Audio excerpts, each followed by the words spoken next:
It was eye-opening for me because as I learned there's so many things that I didn't know about, like the different apps and things that can happen on your phone. For teens, what we're wanting them to do is take home that sense of awareness, the idea that there are no free apps. You're going to pay one way or the other. You're either going to pay with dollars or you're going to pay with privacy. One of the things that's important to me is not just reaching the students but the parents as well, so that we're all sending the same message. Being a parent now, it's scary because you cannot physically keep up with the information. I felt was a good one for the parents, especially living in a time where there's a lot of bullying going on, cyberbullying with internet safety. I thought that that would be one, and not just talk to the parents, but the parents could actually be with their son or daughters to kind of like be able to talk about it together. There's a lot of great conversation that happens on the way home after those classes, and so you know, the parents are very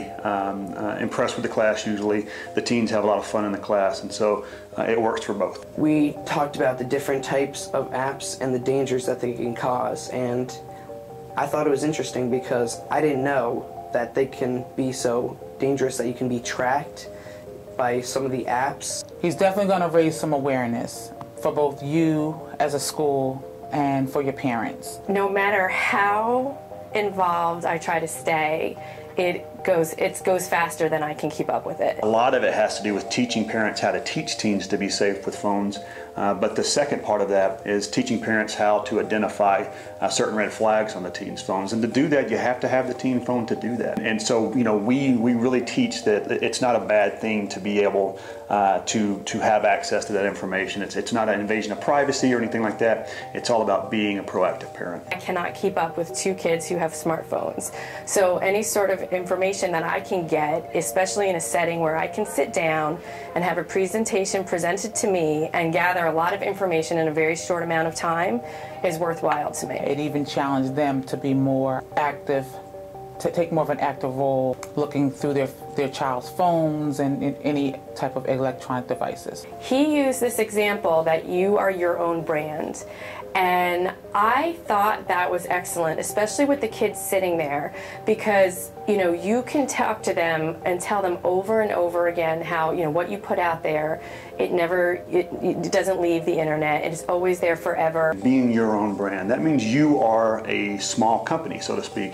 And when you push send, the things that you put out on your social media sites and your networking with your friends are little tiny commercials of yourself. What are you putting out there? What are you putting out there for your future employers to see? They get branding. I mean, they get that. They get the advertising and representing the company in a certain way. Such a good way to explain it in a nutshell, and I thought it was something that really could resonate with the kids.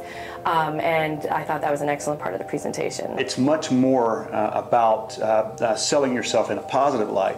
And if kids can get that, if teens can get that early on, man, it just really propels them past their peers. This was something as a parent that I had not thought about, because I'm very much, you know with the social media, but it was also learning how to use social media in a responsible way. And for me, that came back to the branding, and not something I had ever thought about trying to really teach my kids. It's difficult sometimes to give a presentation to both adults and children. I thought he did a very good job balancing that. We get the kids involved, and you know, we'll get their phones out. We get them competing with their parents, and they really like that. And so it's a very uplifting and fun class. We teach, you know, how smartphones can be used for good, but then some of the pitfalls that the teens can run into with smartphones. But we do it in a way that the teens have fun with, the parents have fun with. He's engaging, and his humor was on point too.